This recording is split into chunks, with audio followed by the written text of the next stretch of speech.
Hi, good evening, and welcome to this live stream. My name is Dr. Hanson Zhao. I'm a urologist here at Hoag, and tonight we'll be talking about erectile dysfunction and men's health. Our objective tonight will define erectile dysfunction, or ED, discuss the prevalence of erectile dysfunction, causes of erectile dysfunction, we'll discuss the association and impact of ED on men's health, and then we'll finally overview treatment options of ED as well. I probably should preface this by saying that if you're watching from home, that's great. But if you're watching this in a public place, you may want to show some discretion because there may be some graphic images in this talk as well. And there's a chat box on the side, so if you want to ask questions, please type those in, and they will be addressed towards the end of this talk. So erectile dysfunction is defined as the consistent or recurrent inability to attain or maintain erections sufficient for sexual intercourse. And this can certainly have a significant impact on quality of life for the man and his partner. It can cause stress, anxiety, low self-esteem, embarrassment, and relationship problems. Two common numbers I like to quote are that roughly 20% of the US male population over the age of 20 have erectile dysfunction, and 50% of men over the age of 50 have ED as well. The prevalence of ED certainly increases with age, as you can see here. And I have a lot of patients who come see me and they say, I have ED because I'm old. But that's not necessarily the case. ED is more common when your age increases, but aging doesn't necessarily cause ED in of itself. And so in this talk, we'll discuss sort of the pathology and the causes of erectile dysfunction as well. First, let's just go over penile anatomy briefly. The penis is composed of 3 chambers. 2 of these are called the corpora cavernosa, and these are responsible for most of the engorgement with erections. They're filled with vascular sinusoids that gathers blood with engorgement. The 3rd chamber is called the corpus spongiosum, and this is on the bottom of the penis and is what houses the urethra, or the tube that we urinate out of. There is a rich vascular supply to the penis and also a lot of veins that drain the penis as well. There's always a steady state of blood flowing in and out of the penis, even at baseline in a flaccid state. But when the penis becomes erect, we see an increase in the arterial blood supply in and a decrease in the venous blood supply out. And this becomes important when we talk about erectile dysfunction. Now, a lot has to go right for no more erections to happen, or we call that tumescence as well. From a neurologic standpoint, we need to have intact sensation and intact autonomous nerve systems. From a psychological standpoint, we need to be in the mood and not have too many other stresses going on in our life. We often need to have adequate hormone levels like testosterone. And once again, we need to have good vascularity. We need to have increased inflow through the arteries and decreased outflow through the veins. So you can imagine that defects or aberrations in any part of this pathway can cause erectile dysfunction. So from a neurologic standpoint, nerve damage, either having prostate cancer or other pelvic surgeries, can lead to erectile dysfunction. Patients with spinal cord injury, Parkinson's disease, multiple sclerosis, all can have ED as well. From a psychogenic standpoint, some patients may have low libido, lack of arousability, anxiety, stress, and that can all cause ED. Some men also have low testosterone, and that may be responsible for low libido and ED as well. And once again, importantly, from a vascular standpoint, we see that, one, if we decrease the blood flow in, if they have atherosclerosis or vasoconstriction, some of these risk factors include high cholesterol, high blood pressure, diabetes, smoking. That can all lead to ED. Or if they have too much blood coming out from the veins in a venous leak, that can cause ED as well. And finally, defects in penile anatomy like Peyronie's disease or prior trauma can all lead to ED as well. And certainly there are a number of medications out there that have all been associated with erectile dysfunction, including medications for high blood pressure, antidepressants, and other mood stabilizers, medications for benign prostatic hypertrophy or enlarged prostates like finasteride, antihistamines, chemotherapies, recreational drugs, alcohol, even marijuana have all been associated with erectile dysfunction. So there is really a strong association between ED and cardiovascular disease. And when I'm talking about cardiovascular disease, I'm talking about coronary artery disease, heart attacks, strokes, peripheral vascular disease. ED and cardiovascular disease share a lot of similar risk factors, including, like we mentioned before, high blood pressure, high cholesterol, diabetes, and smoking. And they share a similar pathophysiology. There's this triad of endothelial dysfunction, which is a dysfunction of the cells lining the insides of these vessels, inflammation in the body, and atherosclerosis. In the diagram on the right, you can see three arteries: the penile artery, the coronary artery, and the carotid artery. The penile artery supplies the penis, the coronary artery supplies blood to the heart, and the carotid artery supplies blood to our brains. And these increase in size from smallest to largest. And if we can imagine that with atherosclerosis and plaque deposition, these arteries get clogged up over time, then the penile artery is the first artery to get clogged up, and oftentimes ED is the first sign of these other disease states as well. So we now know that ED is an independent risk factor for cardiovascular disease. And what that means is that if you have two groups of men, all things being equal between the two groups, except one group has ED and one doesn't, then that group with ED is going to be more likely to have cardiovascular disease, heart attacks, strokes, peripheral vascular disease. Does that necessarily mean that all men with ED are going to get some kind of cardiovascular disease? No, it doesn't. But we do know that men who've had heart attacks, most of these men have had ED as well, some form of ED, and the onset of ED predates the heart attack by 2 to 5 years. In the graph on the bottom, we can see this outcomes of men with ED and without ED. ED is shown in the black line, and men without ED is shown in the dotted line. And this graph looks at the incidence of developing coronary artery disease over time. And you can see that no matter what age group the men are, whether they're in their 40s or in their 70s, men with ED are at a higher risk of developing coronary artery disease. But what's really striking is that the younger men, the men in their 40s and 50s, are at a much higher risk. And so these are the men that we see in clinic that we really want to target and let them know about their future risks as well. So when we see patients for erectile dysfunction, we're at this kind of really unique opportunity. When we first diagnose ED, we can raise awareness of future cardiovascular risks and get them plugged into necessary healthcare providers. These are men that often have not been following up with their PCP regularly, so we can get them to see their PCP, get their hormones checked, optimize their blood tests, get them checked in to do their cancer screening, colon cancer, prostate cancer screening. And then for these men, when we want to treat their ED, we can make really meaningful lifestyle modifications. The number one treatment and first-line treatment for erectile dysfunction are these lifestyle modifications. And these are things that I'm sure many of you have heard before in the past.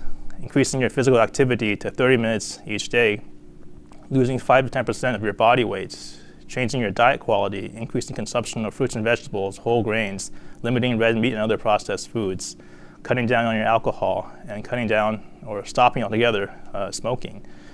Doing just one of these things will be able to improve erectile dysfunction, but doing them all, the effects will compound as well. The other aspect when we look at treating erectile dysfunction is looking at a patient's cardiovascular health in general. Sexual activity is an activity, and you need to have some level of cardiovascular health in order to be able to have sexual intercourse. And so when we treat erectile dysfunction, we often assess their risk profiles, whether they're low, intermediate, and high risk of cardiovascular events. And if they're intermediate or high risk, they often may benefit from further testing or a cardiology referral. So in the time I have left now, I just want to quickly go over the treatment options for erectile dysfunction. There are many, many options out there, and really it's about selecting the right treatment for the right patient. So I want to just provide a quick overview of what's out there and what we can offer for the patients with ED. Medications-wise, we have our PDE5 inhibitors. These are what I think many people are familiar with. They work by blocking the breakdown of a chemical called cyclic GMP, and this causes increased dilation of the arteries and increased blood flow in the penis. So many of these drugs I think people are familiar with, like Viagra and Cialis, they all have slightly different characteristics, like how often or how quickly they act and how long they last for. but they all work in a similar fashion, and they all have similar side effects, including headaches, flushing, nasal congestion, and some people get some pain in their back or legs as well.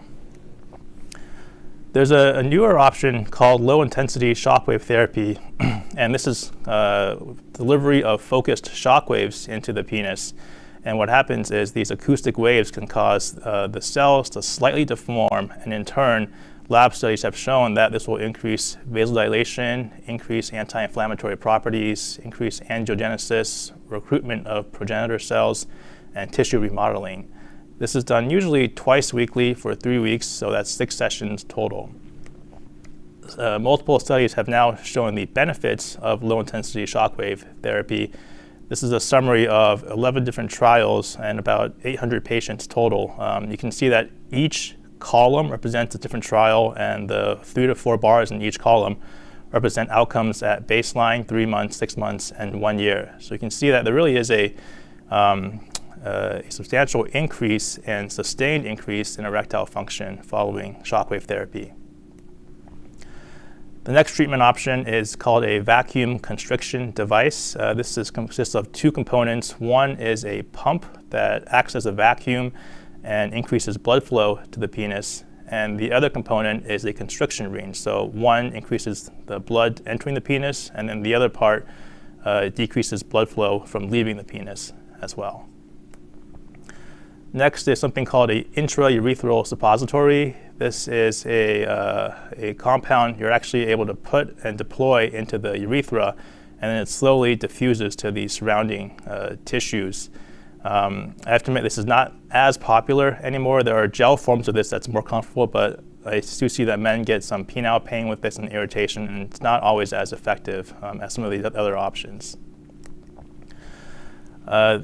For other men, they find benefit in something called Intracavernosal Injections, and this is injections of one or multiple medications into the penis directly.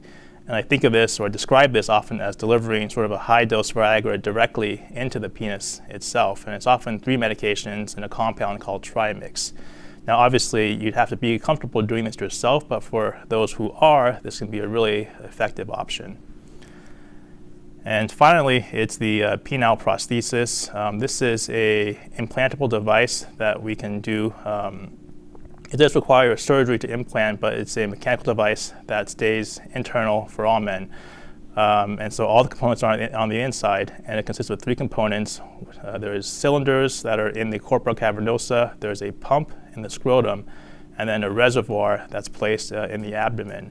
And so you have the option of inflating and deflating the device with the pump in the scrotum. And so this typically has been considered sort of the last option historically in the past, but really for men who want a spontaneous option and an effective option and don't really want to deal with the injections or the other, the vacuum devices, this can be a great option for these patients.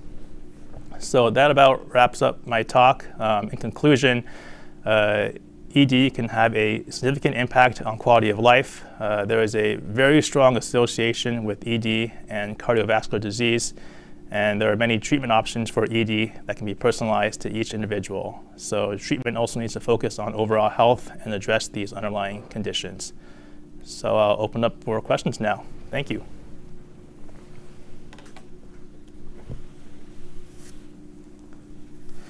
How is erectile dysfunction diagnosed? Yeah, it's a great question. Oftentimes it's just from the history itself. So patients kind of come in and say they've had issues with erections and it's been a recurring and persistent issue. There certainly can be other diagnostic tests, like some providers will do a penile ultrasound with an injection in the office, and that kind of can confirm the diagnosis of ED, but oftentimes it's just with the history alone. If I suffer from ED, can it cause problems for my sexual partner too? Yeah, absolutely. I think we often see that men with ED, their partners also suffer as well. And oftentimes it's, we treat ED for the man, but we also treat it for their partner. So that's why we also see, part of the issue with ED is that, it's not just the man that has a problem, but it's also their partner. So that's why you see such a benefit in treating the erectile dysfunction in general. When should I seek treatment for my ED? That's a good question as well. It really depends on your degree of bother. So if this is something that's really important to you and your partner, then you should seek treatment for ED as soon as possible. But like what we talked about earlier, ED certainly is strongly associated with these other healthcare cardiovascular issues. And so just because you have ED, you should realize that you are certainly at higher risk for these other issues as well. Can ED cause infertility? That's also a good question. The short answer is sort of, in the sense that you need to be able to have erections, to have intercourse, and then to be able to orgasm and deliver the sperm into the vagina in order to create a pregnancy. So in that sense, if you're not able to have erections, then yes, theoretically that can cause fertility, but it really does not affect your testicles' ability to actually produce sperm, though. Can you go over insurance coverage for these therapies? For the most part, insurance coverage has actually been really good for many of these therapies, from medications to the penile prosthesis. The only thing, unfortunately, that they don't cover just yet is the shockwave therapy, and so that's going to be out of pocket, unfortunately. Can you talk about using combination therapies? Yeah, so a lot of patients actually have a lot of success using combination therapies, and that's something I would definitely recommend you talking to your urologist about.